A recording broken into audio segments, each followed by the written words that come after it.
ಓಂ ಶಾಂತಿ. ವಾಣಿ date 11/9/2025. ಪ್ರಾತಃ ಮುರಳಿ. ಓಂ ಶಾಂತಿ. ಬಾಪ್ ದಾದಾ ಮಧುಬನ. ಮಧುರ ಮಕ್ಕಳೇ, ನೀವು ಇಡೀ ಪ್ರಪಂಚದ ಸತ್ಯವಾದ ಮಿತ್ರರಾಗಿದ್ದೀರಿ. ಅಂದ ಮೇಲೆ ನಿಮಗೆ ಯಾರೊಂದಿಗೂ ಶತ್ರುತ್ವವಿರಬಾರದು. ಪ್ರಶ್ನೆ: ನೀವು ಆತ್ಮಿಕ ಸೈನಿಕರಾಗಿದ್ದೀರಿ. ನಿಮಗೆ ತಂದೆಯ ಯಾವ ಆದೇಶವೂ ಸಿಕ್ಕಿದೆ, ಅದನ್ನು ಕಾರ್ಯದಲ್ಲಿ ತರಬೇಕಾಗಿದೆ. ಉತ್ತರ: ನಿಮಗೆ ತಂದೆಯ ಆದೇಶವಾಗಿದೆ. ಸದಾ ಬ್ಯಾಡ್ಜನ್ನು ಹಾಕಿಕೊಂಡಿರಿ. ಯಾರಾದರೂ ಇದೇನು, ನೀವು ಯಾರು ಎಂದು ಕೇಳಿದರೆ ತಿಳಿಸಿ. ನಾವು ಇಡೀ ಪ್ರಪಂಚದಿಂದ ಕಾಮಾಗ್ನಿಯನ್ನು ಆರಿಸುವಂತಹ ಅಗ್ನಿಶಾಮಕ ದಳದವರಾಗಿದ್ದೇವೆ. ಈ ಸಮಯದಲ್ಲಿ ಇಡೀ ಪ್ರಪಂಚದಲ್ಲಿ ಕಾಮಾಗ್ನಿಯು ಹತ್ತಿಕೊಂಡಿದೆ. ನಾವು ಎಲ್ಲರಿಗೆ ಸಂದೇಶ ಕೊಡುತ್ತೇವೆ. ಈಗ ಪವಿತ್ರರಾಗಿ ದೈವಿ ಗುಣಗಳನ್ನು ಧಾರಣೆ ಮಾಡಿ, ಆಗ ನಿಮ್ಮ ಜೀವನದ ದೋಣಿಯು ಪಾರಾಗುವುದು. ಓಂ ಶಾಂತಿ. ಮಧುರಾತಿ ಮಧುರ ಆತ್ಮಿಕ ಮಕ್ಕಳು ಸಹಜವಾಗಿ ನೆನಪಿನಲ್ಲಿ ಕುಳಿತಿದ್ದೀರಿ. ಕೆಲವರಿಗೆ ಕಷ್ಟವೆನಿಸುತ್ತದೆ. ನಾವು ಟೈಟಾ ಅಥವಾ ಹಠವಾಗಿ ಕುಳಿತುಕೊಳ್ಳಬೇಕೇನೋ ಎಂದು ತಬ್ಬಿಬ್ಬಾಗುತ್ತಾರೆ. ಆದರೆ ತಂದೆ ತಿಳಿಸುತ್ತಾರೆ, ಇಂತಹ ಮಾತೇನೂ ಇಲ್ಲ. ಹೇಗಾದರೂ ಕುಳಿತುಕೊಳ್ಳಿ. ಕೇವಲ ತಂದೆಯನ್ನು ನೆನಪು ಮಾಡಿ. ಇದರಲ್ಲಿ ಯಾವುದೇ ಕಷ್ಟದ ಮಾತಿಲ್ಲ. ಆ ಹಠಯೋಗಿಗಳು ಹೇಗೆ ಟೈಟಾಗಿ ಕುಳಿತುಕೊಳ್ಳುತ್ತಾರೆ? ಕಾಲಿನ ಮೇಲೆ ಕಾಲು ಹಾಕಿಕೊಂಡು, ಅಂದರೆ ಪದ್ಮಾಸನದಲ್ಲಿ ಕುಳಿತುಕೊಳ್ಳುತ್ತಾರೆ. ಇಲ್ಲಂತೂ ತಂದೆ ತಿಳಿಸುತ್ತಾರೆ, ಆರಾಮವಾಗಿ ಕುಳಿತುಕೊಳ್ಳಿ. ತಂದೆ ಮತ್ತು 84 ಜನ್ಮಗಳ ಚಕ್ರವನ್ನು ನೆನಪು ಮಾಡಿ. ಇದು ಸಹಜ ನೆನಪಾಗಿದೆ. ಏಳುತ್ತಾ ಕುಳಿತುಕೊಳ್ಳುತ್ತಾ ಬುದ್ಧಿಯಲ್ಲಿರಲಿ. ಅಂದರೆ ಅಲ್ಲಿ ಮುಂದೆ ಕುಳಿತುಕೊಳ್ಳಿರುವ ಚಿಕ್ಕ ಮಗುವನ್ನು ತೋರಿಸುತ್ತಾ, ಹೇಗೆ ನೋಡಿ, ಈ ಚಿಕ್ಕ ಮಗು ತನ್ನ ತಂದೆ ಪಕ್ಕದಲ್ಲಿ ಕುಳಿತಿದೆ. ಈ ಮಗುವಿಗೆ ಬುದ್ಧಿಯಲ್ಲಿ ತಂದೆ ತಾಯಿಯ ನೆನಪೇ ಇರುತ್ತದೆ. ಹಾಗೆಯೇ ನೀವು ಮಕ್ಕಳಲ್ಲವೇ? ತಂದೆಯನ್ನು ನೆನಪು ಮಾಡುವುದು ಬಹಳ ಸಹಜವಾಗಿದೆ. ನಾವು ತಂದೆಯ ಮಕ್ಕಳಾಗಿದ್ದೇವೆ. ತಂದೆಯಿಂದಲೇ ಆಸ್ತಿಯನ್ನು ಪಡೆಯಬೇಕಾಗಿದೆ. ಶರೀರ ನಿರ್ವಹಣಾರ್ಥವಾಗಿ ಭಲೆ ಗೃಹಸ್ಥ ವ್ಯವಹಾರದಲ್ಲಿರಿ. ಕೇವಲ ಬುದ್ಧಿಯಿಂದ ಅನ್ಯರ ನೆನಪನ್ನು ತೆಗೆದುಹಾಕಿ. ಕೆಲವರು ಹನುಮಂತನನ್ನು, ಕೆಲವರು ಸಾಧು ಸಂತ ಮೊದಲಾದವರನ್ನು ನೆನಪು ಮಾಡುತ್ತಿದ್ದೀರಿ. ಈಗ ಆ ನೆನಪನ್ನೇ ಬಿಡಬೇಕಾಗಿದೆ. ನೆನಪನ್ನಂತೂ ಮಾಡುತ್ತೀರಲ್ಲವೇ? ಪೂಜೆಗಾಗಿ ಪೂಜಾರಿಯು ಮಂದಿರಕ್ಕೆ ಹೋಗಬೇಕಾಗುತ್ತದೆ. ಆದರೆ ಇಲ್ಲಿ ಎಲ್ಲಿಗೂ ಹೋಗುವ ಅವಶ್ಯಕತೆ ಇಲ್ಲ. ಯಾರಾದರೂ ಸಿಗಲಿ, ಅವರಿಗೆ ತಿಳಿಸಿ, ಶಿವತಂದೆಯ ಹೇಳಿಕೆಯಾಗಿದೆ, ನನ್ನೊಬ್ಬನನ್ನು ನೆನಪು ಮಾಡಿ. ಶಿವತಂದೆಯು ನಿರಾಕಾರನಾಗಿದ್ದಾರೆ. ಅಂದ ಮೇಲೆ ಅವರು ಅವಶ್ಯವಾಗಿ ಸಾಕಾರದಲ್ಲಿಯೇ ಬಂದು ತಿಳಿಸುತ್ತಾರೆ, ಮಕ್ಕಳೇ, ನನ್ನನ್ನೊಬ್ಬನನ್ನೇ ನೆನಪು ಮಾಡಿ. ನಾನು ಪತಿತ ಪಾವನನಾಗಿದ್ದೇನೆ. ಇದಂತೂ ಸರಿಯಾದ ಶಬ್ದವಲ್ಲವೇ? ನನ್ನನ್ನು ನೆನಪು ಮಾಡಿ. ನೀವೆಲ್ಲರೂ ಪತಿತರಾಗಿದ್ದೀರಿ. ಇದು ಪತಿತ ತಮೋಪ್ರಧಾನ ಪ್ರಪಂಚವಲ್ಲವೇ? ಆದ್ದರಿಂದ ಮಕ್ಕಳು, ಯಾವುದೇ ದೇಹಧಾರಿಯನ್ನು ನೆನಪು ಮಾಡಬೇಡಿ. ಇದು ಒಳ್ಳೆಯ ಮಾತಲ್ಲವೇ? ಯಾವುದೇ ಗುರು ಮೊದಲಾದವರ ಮಹಿಮೆ ಮಾಡುವುದಿಲ್ಲ. ತಂದೆಯು ಕೇವಲ ಇಷ್ಟನ್ನೇ ತಿಳಿಸುತ್ತಾರೆ, ನನ್ನನ್ನು ನೆನಪು ಮಾಡಿದರೆ ನಿಮ್ಮ ಪಾಪಗಳು ಕಳೆಯುತ್ತವೆ. ಇದು ಯೋಗ ಬಲ ಅಥವಾ ಯೋಗಾಗ್ನಿಯಾಗಿದೆ. ಗೀತೆಯ ಭಗವಂತನು ನಿರಾಕಾರನೇ ಆಗಿದ್ದಾರೆ ಎಂದು ಬೇಹದ್ದಿನ ತಂದೆಯು ಸತ್ಯವನ್ನೇ ಹೇಳುತ್ತಾರಲ್ಲವೇ? ಕೃಷ್ಣನ ಮಾತಿಲ್ಲ. ಭಗವಂತನು ತಿಳಿಸುತ್ತಾರೆ, ಕೇವಲ ನನ್ನನ್ನು ನೆನಪು ಮಾಡಿ. ಇದನ್ನು ಬಿಟ್ಟರೆ ಮತ್ಯಾವುದೇ ಉಪಾಯವಿಲ್ಲ. ಪಾವನರಾಗಿ ಹೋದಾಗಲೇ ಶ್ರೇಷ್ಠ ಪದವಿಯನ್ನು ಪಡೆಯುವಿರಿ. ಇಲ್ಲದಿದ್ದರೆ ಪದವಿಯು ಕಡಿಮೆಯಾಗುವುದು. ನಾವು ನಿಮಗೆ ತಂದೆಯ ಸಂದೇಶವನ್ನು ಕೊಡುತ್ತೇವೆ. ನಾನು ಸಂದೇಶಿಯಾಗಿದ್ದೇನೆ. ಇದನ್ನು ತಿಳಿಸುವುದರಲ್ಲಿ ಯಾವುದೇ ತೊಂದರೆ ಇಲ್ಲ. ಮಾತೆಯರು, ಅಹಲ್ಯರು, ಕುಬ್ಜೆಯರು ಸಹ ಶ್ರೇಷ್ಠ ಪದವಿಯನ್ನು ಪಡೆಯಬಹುದಾಗಿದೆ. ಭಲೆ ಇಲ್ಲಿರುವವರಾಗಿರಲಿ, ಗೃಹಸ್ಥದಲ್ಲಿರುವವರೇ ಆಗಿರಲಿ. ಹಾಗೆಂದು ಇಲ್ಲಿರುವವರು ಹೆಚ್ಚು ನೆನಪು ಮಾಡುತ್ತಾರೆಂದಲ್ಲ. ತಂದೆಯು ತಿಳಿಸುತ್ತಾರೆ, ಹೊರಗೆ ಇರುವವರು ಸಹ ಬಹಳ ನೆನಪಿನಲ್ಲಿ ಇರಬಹುದು, ಬಹಳ ಸರ್ವಿಸ್ ಮಾಡಬಹುದು. ಇಲ್ಲಿಯೂ ತಂದೆಯಿಂದ ರಿಫ್ರೆಶ್ ಆಗಿ ಹೋಗುತ್ತೀರೆಂದರೆ ಆಂತರ್ಯದಲ್ಲಿ ಎಷ್ಟೊಂದು ಖುಷಿ ಇರಬೇಕು. ಈ ಚೀಚಿ ಪ್ರಪಂಚವಂತೂ ಇನ್ನು ಕೆಲವೇ ದಿನಗಳಿವೆ. ಕೃಷ್ಣನ ಮಂದಿರವನ್ನು ಸುಖಧಾಮವೆಂದು ಹೇಳುತ್ತಾರೆ. ಅಂದ ಮೇಲೆ ಮಕ್ಕಳಿಗೆ ಅಪಾರ ಖುಷಿ ಇರಬೇಕು. ಯಾವಾಗ ನೀವೇ ಬೇಹದ್ದಿನ ತಂದೆಯ ಮಕ್ಕಳಾಗಿದ್ದೀರಿ. ನಿಮ್ಮನ್ನೇ ಸ್ವರ್ಗದ ಮಾಲೀಕರನ್ನಾಗಿ ಮಾಡಿದ್ದೇನು. ಬಾಬಾ 5000 ವರ್ಷಗಳ ಹಿಂದೆಯೂ ಸಹ ನಾವು ತಮ್ಮೊಂದಿಗೆ ಮಿಲನ ಮಾಡಿದ್ದೆವು. ಈಗ ಪುನಃ ಮಿಲನ ಮಾಡುತ್ತೇವೆಂದು ಮಕ್ಕಳು ಹೇಳುತ್ತೀರಿ. ಈಗ ತಂದೆಯನ್ನು ನೆನಪು ಮಾಡುವುದರಿಂದ ಮಾಯೆ ಮೇಲೆ ಜಯ ಗಳಿಸಬೇಕಾಗಿದೆ. ಈಗ ಈ ದುಃಖಧಾಮದಲ್ಲಂತೂ ಇರುವಂತಿಲ್ಲ. ನೀವು ಸುಖಧಾಮದಲ್ಲಿ ಹೋಗುವುದಕ್ಕಾಗಿಯೇ ಓದುತ್ತೀರಿ. ಎಲ್ಲರೂ ತಮ್ಮ ಲೆಕ್ಕಾಚಾರಗಳನ್ನು ಮುಗಿಸಿ ಹಿಂತಿರುಗಿ ಹೋಗಬೇಕಾಗಿದೆ. ನಾನು ಹೊಸ ಪ್ರಪಂಚದ ಸ್ಥಾಪನೆ ಮಾಡುವುದಕ್ಕಾಗಿಯೇ ಬಂದಿದ್ದೇನೆ. ಬಾಕಿ ಎಲ್ಲ ಆತ್ಮಗಳು ಮುಕ್ತಿಧಾಮಕ್ಕೆ ಹೊರಟು ಹೋಗುವರು. ನಾನು ಕಾಲ ಮಹಾಕಾಲನಾಗಿದ್ದೇನೆ. ಎಲ್ಲರನ್ನು ಶರೀರದಿಂದ ಬಿಡಿಸಿ ಆತ್ಮಗಳನ್ನು ಕರೆದುಕೊಂಡು ಹೋಗುತ್ತೇನೆ. ಬಾಬಾ, ನಾವು ಬೇಗನೆ ಹೋಗಬೇಕು, ಇಲ್ಲಿ ಇರಬಾರದು. ಇದು ಹಳೆಯ ಪ್ರಪಂಚ, ಹಳೆಯ ಶರೀರವಾಗಿದೆ ಎಂದು ಎಲ್ಲರೂ ಹೇಳುತ್ತಾರೆ. ಆದ್ದರಿಂದ ತಂದೆಯು ತಿಳಿಸುತ್ತಾರೆ, ನಾನು ಎಲ್ಲರನ್ನು ಕರೆದುಕೊಂಡು ಹೋಗುತ್ತೇನೆ, ಯಾರನ್ನೂ ಬಿಡುವುದಿಲ್ಲ. ಹೇ ಪತಿತ ಪಾವನ, ಬನ್ನಿ ಎಂದು ನೀವೆಲ್ಲರೂ ಕರೆದಿರಿ. ಭಲೆ ನೆನಪು ಮಾಡುತ್ತಿರುತ್ತಾರೆ, ಆದರೆ ಅರ್ಥವೇನನ್ನೋ ತಿಳಿದುಕೊಂಡಿಲ್ಲ. ಪತಿತ ಪಾವನ ಎಂದು ಎಷ್ಟೊಂದು ಭಜನೆ ಮಾಡುತ್ತಿರುತ್ತಾರೆ. ರಘುಪತಿ ರಾಘವ, ರಾಜಾರಾಮ್ ಎಂದು ಹೇಳುತ್ತಿರುತ್ತಾರೆ. ಶಿವತಂದೆಯಂತೂ ರಾಜನಾಗುವುದಿಲ್ಲ, ರಾಜ್ಯಭಾರ ಮಾಡುವುದಿಲ್ಲ. ಅವರಿಗೆ ರಾಜಾರಾಮ್ ಎಂದು ಹೇಳುವುದು ತಪ್ಪಾಗಿದೆ. ಮಾಲೆಯನ್ನು ಜಪಿಸುವಾಗ ರಾಮ ರಾಮ ಎಂದು ಹೇಳುತ್ತಾರೆ. ಅದರಲ್ಲಿ ಭಗವಂತನ ನೆನಪು ಬರುತ್ತದೆ. ಭಗವಂತನು ಶಿವನಾಗಿದ್ದಾರೆ.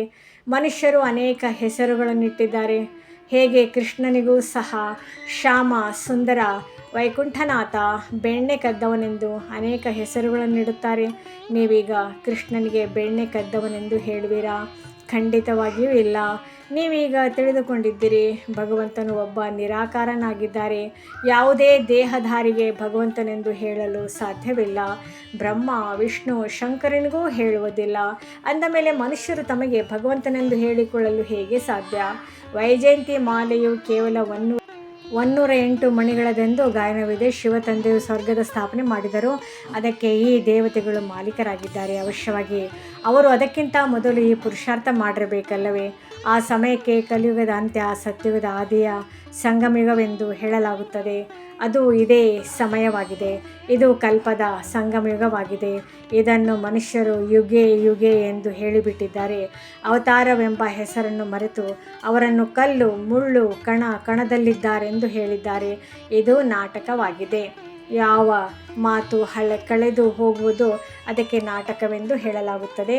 ಯಾರೊಂದಿಗಾದರೂ ಜಗಳವಾಯಿತು, ಕಳೆದು ಹೋಯಿತು ಎಂದರೆ ಮತ್ತೆ ಅದರ ಚಿಂತನೆ ಮಾಡಬಾರದು. ಒಳ್ಳೆಯದು. ಯಾರಾದರೂ ಹೆಚ್ಚು ಕಡಿಮೆ ಮಾತನಾಡಿದ್ದರೂ ಸಹ ನೀವು ಅದನ್ನು ಮರೆತು ಹೋಗಿ ಕಲ್ಪದ ಮೊದಲು ಹೇಗೆ ಮಾತನಾಡಿದ್ದರು ಈ ನೆನಪಿದ್ದರೆ ಮತ್ತೆ ಮುನಿಸಿಕೊಳ್ಳುತ್ತಿರುತ್ತಾರೆ. ಆದ್ದರಿಂದ ಆ ಮಾತನ್ನು ಮತ್ತೆಂದು ಹೇಳಲು ಬೇಡಿ. ನೀವು ಮಕ್ಕಳು ಸರ್ವಿಸ್ ಮಾಡಬೇಕಲ್ಲವೇ? ಸೇವೆಯಲ್ಲಿ ಯಾರೂ ವಿಘ್ನರೂಪವಾಗಬಾರದು. ಸೇವೆಯಲ್ಲಿ ನಿರ್ಬಲತೆಯನ್ನು ತೋರಿಸಬಾರದು. ಶಿವತಂದೆಯ ಸೇವೆಯಲ್ಲವೇ? ಅದರಲ್ಲೆಂದು ನಾ ಅಂದರೆ ಇಲ್ಲ ಎಂದು ಹೇಳಬಾರದು. ಇಲ್ಲವಾದರೆ ತಮ್ಮ ಪದವಿ ಭ್ರಷ್ಟ ಮಾಡಿಕೊಳ್ಳುವಿರಿ. ತಂದೆಗೆ ಸಹಯೋಗಿಗಳಾಗಿದ್ದೀರೆಂದರೆ ಪೂರ್ಣ ಸಹಯೋಗ ಕೊಡಬೇಕಾಗಿದೆ. ತಂದೆಯ ಸೇವೆ ಮಾಡುವುದರಲ್ಲಿ ಮೋಸ ಮಾಡಬಾರದು. ಎಲ್ಲರಿಗೆ ಸಂದೇಶವನ್ನು ಕೊಡಲೇಬೇಕಾಗಿದೆ. ತಂದೆಯು ತಿಳಿಸುತ್ತಿರುತ್ತಾರೆ, ಮಕ್ಕಳೇ, ಮ್ಯೂಸಿಯಂನ ಹೆಸರನ್ನು ಈ ರೀತಿ ಇಡಿ. ಮನುಷ್ಯರು ಅದನ್ನು ನೋಡುತ್ತಿದ್ದಂತೆ ಒಳಗೆ ಪ್ರವೇಶಿಸಿ ತಿಳಿದುಕೊಳ್ಳಲಿ. ಏಕೆಂದರೆ ಇದು ಹೊಸದೇ ಅಲ್ಲವೇ? ಮನುಷ್ಯರು ಹೊಸ ವಸ್ತುವನ್ನು ನೋಡಿ ಒಳಗೆ ಪ್ರವೇಶಿಸುತ್ತಾರೆ. ಈಗಂತೂ ವಿದೇಶದಿಂದಲೂ ಸಹ ಭಾರತದ ಪ್ರಾಚೀನ ಯೋಗವನ್ನು ಕಲಿಯಲು ಬರುತ್ತಾರೆ. ಪ್ರಾಚೀನವೆಂದರೆ ಹಳೆದಕ್ಕಿಂತ ಹಳೆಯದು. ಅದು ಭಗವಂತನೇ ಕಲಿಸಿರುವುದಾಗಿದೆ. ಯಾವುದಕ್ಕೆ 5000 ವರ್ಷಗಳಾಯಿತು. ಸತ್ಯ ತ್ರೇತಾಯುಗದಲ್ಲಿ ಯೋಗವಿರುವುದಿಲ್ಲ. ಯಾರು ಕಲಿಸಿದರೋ ಅವರಂತೂ ಹೊರಟು ಹೋದರು. ಮತ್ತು 5000 ವರ್ಷಗಳ ನಂತರ ಯಾವಾಗ ಬರುವರೋ ಆಗಲೇ ರಾಜಯೋಗವನ್ನು ಕಲಿಸುವರು. ಪ್ರಾಚೀನ ಅರ್ಥಾತ್ 5000 ವರ್ಷಗಳ ಮೊದಲು ಸಹ ಭಗವಂತನು ಕಲಿಸಿಕೊಟ್ಟಿದ್ದರು. ಅದೇ ಭಗವಂತನು ಮತ್ತೆ ಸಂಗಮದಲ್ಲಿಯೇ ಬಂದು ರಾಜಯೋಗವನ್ನು ಕಲಿಸುತ್ತಾರೆ. ಇದರಿಂದ ಪಾವನರಾಗುತ್ತೀರಿ. ಈ ಸಮಯದಲ್ಲಿ ತತ್ವಗಳು ಸಹ ತಮೋ ಪ್ರಧಾನವಾಗಿವೆ. ಈಗ ನೀರು ಸಹ ಎಷ್ಟು ನಷ್ಟವನ್ನುಂಟು ಮಾಡುತ್ತದೆ. ಹಳೆಯ ಪ್ರಪಂಚದಲ್ಲಿ ಉಪದ್ರವಗಳಾಗುತ್ತಿರುತ್ತವೆ. ಸತ್ಯುಗದಲ್ಲಿ ಉಪದ್ರವಗಳ ಮಾತೇ ಇಲ್ಲ. ಅಲ್ಲಿ ಪ್ರಕೃತಿಯು ದಾಸಿಯಾಗಿ ಬಿಡುತ್ತದೆ. ಇಲ್ಲಿ ಪ್ರಕೃತಿಯು ಶತ್ರುವಾಗಿ ದುಃಖ ಕೊಡುತ್ತದೆ. ಈ ಲಕ್ಷ್ಮೀ ನಾರಾಯಣರ ರಾಜ್ಯದಲ್ಲಿ ದುಃಖದ ಮಾತೇ ಇರಲಿಲ್ಲ. ಸತ್ಯಯುಗವಂತೂ ಈಗ ಮತ್ತೆ ಅದು ಸ್ಥಾಪನೆಯಾಗುತ್ತಿದೆ. ತಂದೆಯು ಪ್ರಾಚೀನ ರಾಜಯೋಗವನ್ನು ಕಲಿಸುತ್ತಿದ್ದಾರೆ. ಮತ್ತು 5000 ವರ್ಷಗಳ ನಂತರವೂ ಕಲಿಸುತ್ತಾರೆ. ಯಾರ ಪಾತ್ರವಿದೆಯೋ ಅವರೇ ಅಭಿನಯಿಸುತ್ತಾರೆ. ಬೇಹದ್ದಿನ ತಂದೆಯು ಸಹ ಪಾತ್ರವನ್ನು ಅಭಿನಯಿಸುತ್ತಿದ್ದಾರೆ. ತಂದೆಯು ತಿಳಿಸುತ್ತಾರೆ, ನಾನು ಇವರಲ್ಲಿ ಪ್ರವೇಶ ಮಾಡಿ ಸ್ಥಾಪನೆ ಮಾಡಿ ಹೊರಟು ಹೋಗುತ್ತೇನೆ.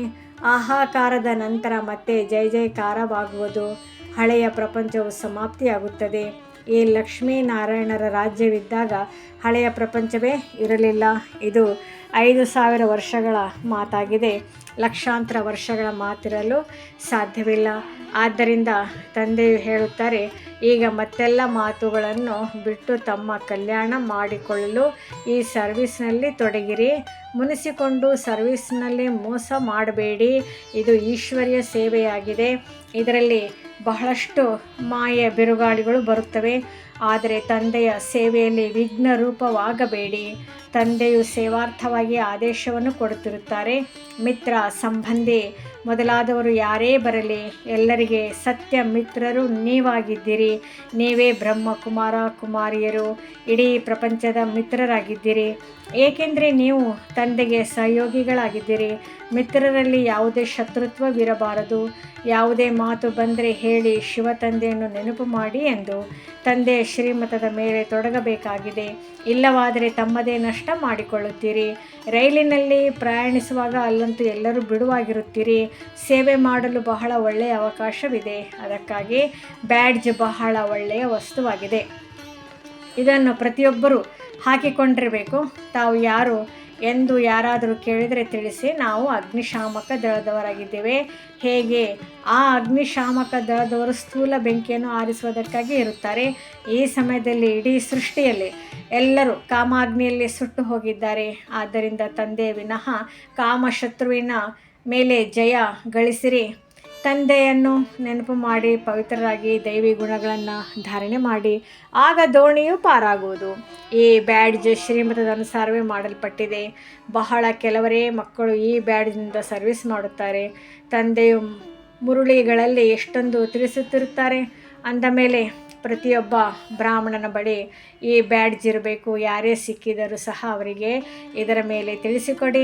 ಇವರು ತಂದೆಯಾಗಿದ್ದಾರೆ, ಇವರನ್ನು ನೆನಪು ಮಾಡಬೇಕಾಗಿದೆ. ನಾವು ಈ ಸಾಕಾರ ಮನುಷ್ಯರ ಮಹಿಮೆ ಮಾಡುತ್ತಿಲ್ಲ. ಸರ್ವರ ಸದ್ಗತಿದಾತನು ಒಬ್ಬರೇ ನಿರಾಕಾರ ತಂದೆಯಾಗಿದ್ದಾರೆ. ಅವರನ್ನು ನೆನಪು ಮಾಡಬೇಕಾಗಿದೆ. ನೆನಪಿನ ಬಲದಿಂದಲೇ ನಿಮ್ಮ ಪಾಪಗಳು ಕಳೆಯುವುದು. ನಂತರ ಅಂತಮತಿ ಸೋಗತಿಯಾಗುವುದು. ದುಃಖಧಾಮದಿಂದ ಮುಕ್ತರಾಗುವಿರಿ. ನಂತರ ನೀವು ವಿಷ್ಣುಪುರಿಯಲ್ಲಿ ಬರುತ್ತೀರಿ. ಇದು ಎಷ್ಟು ಒಳ್ಳೆಯ ಶುಭ ಸಮಾಚಾರವಾಗಿದೆ. ನೀವು ಈ ಪುಸ್ತಕಗಳನ್ನು ಸಹ ಕೊಡಬಹುದು.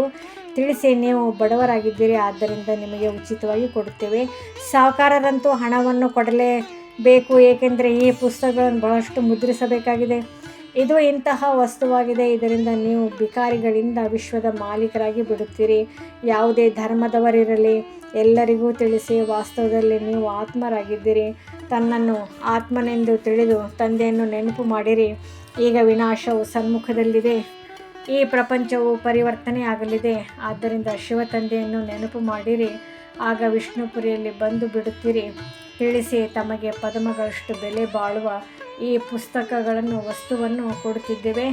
ಈ ಬ್ಯಾಡ್ಜ್ನಿಂದ ಸರ್ವಿಸ್ ಮಾಡಿ ಎಂದು ತಂದೆ ಬಹಳಷ್ಟು ತಿಳಿಸಿದ್ದಾರೆ. ಆದರೆ ಬ್ಯಾಡ್ಜ್ ಹಾಕಿಕೊಳ್ಳುವುದೇ ಇಲ್ಲ. ಕೆಲವರಿಗೆ ನಾಚಿಕೆ ಆಗುತ್ತದೆ. ಬ್ರಾಹ್ಮಣಿಯರು ಯಾರು ಪಾರ್ಟಿಯನ್ನು ಕರೆದುಕೊಂಡು ಬರುತ್ತೀರಿ ಅಥವಾ ಎಲ್ಲಿಯಾದರೂ ಕಚೇರಿಗಳಿಗೆ ಒಂಟಿಯಾಗಿ ಹೋಗ್ತೀರೆಂದರೆ ಈ ಬ್ಯಾಡ್ಜ್ ಅವಶ್ಯವಾಗಿ ಹಾಕಿಕೊಂಡಿರಬೇಕು. ಇದರ ಬಗ್ಗೆ ನೀವು ತಿಳಿಸಿದಾಗ ಬಹಳ ಖುಷಿ ಪಡುತ್ತಾರೆ. ತಿಳಿಸಿಕೊಡಿ. ನಾವು ಒಬ್ಬ ತಂದೆಯನ್ನೇ ಒಪ್ಪುತ್ತೇವೆ. ಅವರೇ ಎಲ್ಲರಿಗೆ ಸುಖ ಶಾಂತಿಯನ್ನು ಕೊಡುವವರಾಗಿದ್ದೇವೆ. ಅವರನ್ನು ನೆನಪು ಮಾಡಿರಿ. ಪತಿತ ಆತ್ಮನಂತೂ ಹೋಗಲು ಸಾಧ್ಯವಿಲ್ಲ. ಈಗ ಈ ಹಳೆಯ ಪ್ರಪಂಚವು ಬದಲಾಗುತ್ತಿದೆ. ಹೇಗೆ ರಸ್ತೆಯಲ್ಲಿ ಸರ್ವಿಸ್ ಮಾಡುತ್ತಾ ಬರಬೇಕು. ನಿಮ್ಮ ಹೆಸರು ಬಹಳ ಪ್ರಸಿದ್ಧವಾಗುವುದು. ಆದರೆ ಕೆಲವರು ಬ್ಯಾಡ್ಜನ್ನು ಹಾಕಿಕೊಂಡು ಸರ್ವಿಸ್ ಮಾಡುವುದಿಲ್ಲ. ಬಹುಶಃ ನಾಚಿಕೆಯಾಗುತ್ತದೆ ಎಂದು ತಂದೆ ತಿಳಿಸಿಕೊಡುತ್ತಾರೆ. ಮೊದಲನೇದಾಗಿ ಬ್ಯಾಡ್ಜ್ ಏಣಿಯ ಚಿತ್ರ ಮತ್ತು ತ್ರಿಮೂರ್ತಿ, ಗೋಲ ಮತ್ತು ಕಲ್ಪವೃಕ್ಷದ ಚಿತ್ರವು ಜೊತೆಯಲ್ಲಿರಲಿ. ಪರಸ್ಪರ ಕುಳಿತು ಒಬ್ಬರು ಇನ್ನೊಬ್ಬರಿಗೆ ತಿಳಿಸಿ. ಆಗ ಎಲ್ಲರೂ ಬಂದು ಸೇರುತ್ತಾರೆ. ಇದೇನು ಎಂದು ಕೇಳುತ್ತಾರೆ. ಆಗ ತಿಳಿಸಿ, ಶಿವ ತಂದೆಯು ಇವರ ಮೂಲಕ ಈ ಹೊಸ ಪ್ರಪಂಚವನ್ನು ಸ್ಥಾಪನೆ ಮಾಡುತ್ತಿದ್ದಾರೆ. ಈಗ ತಂದೆ ತಿಳಿಸುತ್ತಿದ್ದಾರೆ, ನನ್ನನ್ನು ನೆನಪು ಮಾಡಿ ಪವಿತ್ರರಾಗಿ, ಅಪವಿತ್ರರಂತೂ ಹಿಂತಿರುಗಿ ಹೋಗಲು ಸಾಧ್ಯವಿಲ್ಲ. ಇಂತಹ ಮಧುರಾತಿ ಮಧುರ ಮಾತುಗಳನ್ನು ತಿಳಿಸಿ ಕೊಡಬೇಕು. ಆಗ ಎಲ್ಲರೂ ಖುಷಿಯಿಂದ ಕೇಳುತ್ತಾರೆ. ಆದರೆ ಕೆಲವರ ಬುದ್ಧಿಯಲ್ಲಿ ಕುಳಿತುಕೊಳ್ಳುವುದೇ ಇಲ್ಲ. ಸೇವಾ ಕೇಂದ್ರಕ್ಕೆ ಮುರಳಿಯನ್ನು ಕೇಳಲು ಹೋದಾಗಲೂ ಸಹ ಬ್ಯಾಡ್ಜ್ ಹಾಕಿಕೊಂಡಿರಬೇಕು. ಹೇಗೆ ಮಿಲಿಟರಿಯವರಿಗೂ ಸಹ ಬ್ಯಾಡ್ಜ್ ಹಾಕಲ್ಪಟ್ಟಿರುತ್ತದೆ, ಅವರಿಗೆ ಎಂದಾದರೂ ನಾಚಿಕೆ ಆಗುತ್ತದೆ? ನೀವು ಸಹ ಆತ್ಮೀಯ ಸೈನಿಕರಲ್ಲವೇ? ತಂದೆಯು ಸಲಹೆ ನೀಡುತ್ತಾರೆಂದರೆ ಕಾರ್ಯದಲ್ಲೇಕೆ ತರುವುದಿಲ್ಲ? ಬ್ಯಾಡ್ಜ್ ಹಾಕಿಕೊಂಡಿದ್ದಾಗ ನಾವು ಶಿವ ತಂದೆಯ ಮಕ್ಕಳೆಂದು ತಂದೆಯ ನೆನಪಿರುವುದು. ದಿನ ಪ್ರತಿದಿನ ಸೇವಾ ಕೇಂದ್ರಗಳು ತೆರೆಯುತ್ತಾ ಹೋಗುತ್ತವೆ. ಒಬ್ಬರಲ್ಲ ಒಬ್ಬರು ಬಂದೇ ಬರುತ್ತಾರೆ. ಇಂತಹ ನಗರದಲ್ಲಿ ತಮ್ಮ ಸೇವಾ ಕೇಂದ್ರವಿಲ್ಲವೆಂದು ಹೇಳುತ್ತಾರೆ. ಆಗ ತಿಳಿಸಿ, ಯಾರಾದರೂ ಮನೆ ಇತ್ಯಾದಿಗಳ ಪ್ರಬಂಧ ಮಾಡಿ ನಿಮಂತ್ರಣ ಕೊಟ್ಟರೆ ನಾವು ಬಂದು ಸರ್ವಿಸ್ ಮಾಡುತ್ತೇವೆ. ಸಾಹಸ ಮಕ್ಕಳದು, ಸಹಯೋಗ ತಂದೆಯದು. ತಂದೆಯಂತೂ ಮಕ್ಕಳಿಗೆ ಹೇಳುತ್ತಾರೆ, ಸೇವಾ ಕೇಂದ್ರಗಳನ್ನು ತೆರೆಯಿರಿ, ಸರ್ವಿಸ್ ಮಾಡಿ. ಇವೆಲ್ಲವೂ ಶಿವ ತಂದೆಯ ಅಂಗಡಿಗಳಲ್ಲವೇ? ತಂದೆಯು ಮಕ್ಕಳ ಮೂಲಕ ನಡೆಸುತ್ತಿದ್ದಾರೆ. ಒಳ್ಳೆಯದು. ಮಧುರಾತಿ ಮಧುರ. ಅಗಲಿ ಹೋಗಿ ಮರಳಿ ಸಿಕ್ಕಿರುವ ಮಕ್ಕಳ ಪ್ರತಿ ಮಾತಾಪಿತಾ ಬಾಬ್ದಾದರವರ ನೆನಪು, ಪ್ರೀತಿ ಹಾಗೂ ಸುಪ್ರಭಾತ. ಆತ್ಮಿಕ ಮಕ್ಕಳಿಗೆ ಆತ್ಮಿಕ ತಂದೆಯ ನಮಸ್ತೆ. ಧಾರಣೆಗಾಗಿ ಮುಖ್ಯ ಸಾರ. ಮೊದಲನೇದು, ಎಂದು ಪರಸ್ಪರ ಮುನಿಸಿಕೊಂಡು ಸರ್ವಿಸ್ನಲ್ಲಿ ಮೋಸ ಮಾಡಬಾರದು, ವಿಘ್ನರೂಪವಾಗಬಾರದು, ತನ್ನ ನಿರ್ಬಲತೆಯನ್ನು ತೋರಿಸಬಾರದು, ತಂದೆಗೆ ಸಂಪೂರ್ಣ ಸಹಯೋಗಿಗಳಾಗಬೇಕು. ಎರಡನೇ ಪಾಯಿಂಟು, ಎಂದಾದರೂ ಯಾರೊಂದಿಗಾದರೂ ಜಗಳವಾಯಿತು, ಅದು ಕಳೆದು ಹೋಯಿತೆಂದರೆ ಮತ್ತೆ ಅದರ ಚಿಂತನೆ ಮಾಡಬಾರದು. ಯಾರಾದರೂ ಹೆಚ್ಚು ಕಡಿಮೆ ಮಾತನಾಡಿದರೂ ಸಹ ನೀವು ಅದನ್ನು ಮರೆತು ಬಿಡಿ. ಕಲ್ಪದ ಹಿಂದೆಯೂ ಹೀಗೆ ಮಾತನಾಡಿದ್ದರು, ಆ ಮಾತನ್ನು ಮತ್ತೆಂದು ಮಾತನಾಡಲು ಬೇಡಿ. ವರದಾನ: ಶಾಂತಿಯ ದೂತರಾಗಿ ಸರ್ವರಿಗೆ ಶಾಂತಿಯ ಸಂದೇಶ ಕೊಡುವಂತಹ ಮಾಸ್ಟರ್ ಶಾಂತಿ ಶಕ್ತಿದಾತ ಭವ. ತಾವು ಮಕ್ಕಳು ಶಾಂತಿಯ ಸಂದೇಶವಾಹಕರು, ಶಾಂತಿಯ ದೂತರಾಗಿರುವಿರಿ. ಎಲ್ಲೇ ಇದ್ದರೂ ಸದಾ ನಿಮ್ಮನ್ನು ಶಾಂತಿ ದೂತ ಎಂದು ತಿಳಿದು ನಡೆಯಿರಿ. ಶಾಂತಿಯ ದೂತರಾಗಿರುವಿರಿ, ಶಾಂತಿಯ ಸಂದೇಶ ಕೊಡುವಂಥವರು. ಇದರಲ್ಲಿ ಸ್ವಯಂ ಸಹ ಶಾಂತಿ ಸ್ವರೂಪ ಶಕ್ತಿಶಾಲಿಗಳಾಗಿರುವಿರಿ ಮತ್ತು ಬೇರೆಯವರಿಗೂ ಸಹ ಶಾಂತಿಯನ್ನು ಕೊಡುತ್ತಿರುವಿರಿ. ಅವರು ಅಶಾಂತಿ ಕೊಟ್ಟರು, ನೀವು ಶಾಂತಿಯನ್ನು ಕೊಡಿ. ಅವರು ಬೆಂಕಿ ಹಚ್ಚಲಿ, ನೀವು ನೀರನ್ನು ಹಾಕಿ. ಇದೇ ನೀವು ಶಾಂತಿಯ ಮೆಸೆಂಜರ್. ಮಾಸ್ಟರ್ ಶಾಂತಿ ಶಕ್ತಿದಾತ ಮಕ್ಕಳ ಕರ್ತವ್ಯವಾಗಿದೆ. ಸ್ಲೋಗನ್: ಹೇಗೆ ಶಬ್ದದಲ್ಲಿ ಬರುವುದು ಸಹಜ ಎನಿಸುತ್ತದೆ, ಹಾಗೆ ಶಬ್ದದಿಂದ ದೂರ ಹೋಗುವುದು ಸಹ ಸಹಜವಾಗಬೇಕು. ಅವ್ಯಕ್ತ ಸೂಚನೆ: ಈಗ ಲಗನ್ನಿನ ಅಂದರೆ ಪ್ರೀತಿಯ ಅಗ್ನಿಯನ್ನು ಪ್ರಜ್ವಲಿತಗೊಳಿಸಿ ಯೋಗವನ್ನು ಜ್ವಾಲಾರೂಪವನ್ನಾಗಿ ಮಾಡಿ. ಯೋಗದಲ್ಲಿ ಸದಾ ಲೈಟ್ ಹೌಸ್ ಮತ್ತು ಮೈಟ್ ಹೌಸ್ ಸ್ಥಿತಿಯ ಅನುಭವ ಮಾಡಿ. ಜ್ಞಾನವು ಲೈಟ್ ಆಗಿದೆ ಮತ್ತು ಯೋಗವು ಮೈಟ್ ಆಗಿದೆ. ಜ್ಞಾನ ಮತ್ತು ಯೋಗ ಎರಡು ಶಕ್ತಿಗಳು ಲೈಟ್ ಮತ್ತು ಮೈಟ್ ಸಂಪನ್ನವಾಗಿರಲಿ. ಇದಕ್ಕೆ ಹೇಳಲಾಗುತ್ತದೆ ಮಾಸ್ಟರ್ ಸರ್ವಶಕ್ತಿವಂತ. ಇಂತಹ ಶಕ್ತಿಶಾಲಿ ಆತ್ಮರು ಯಾವುದೇ ಪರಿಸ್ಥಿತಿಗಳನ್ನು ಸೆಕೆಂಡಿನಲ್ಲಿ ಪಾರು ಮಾಡಿ ಬಿಡುತ್ತಾರೆ. ಓಂ ಶಾಂತಿ.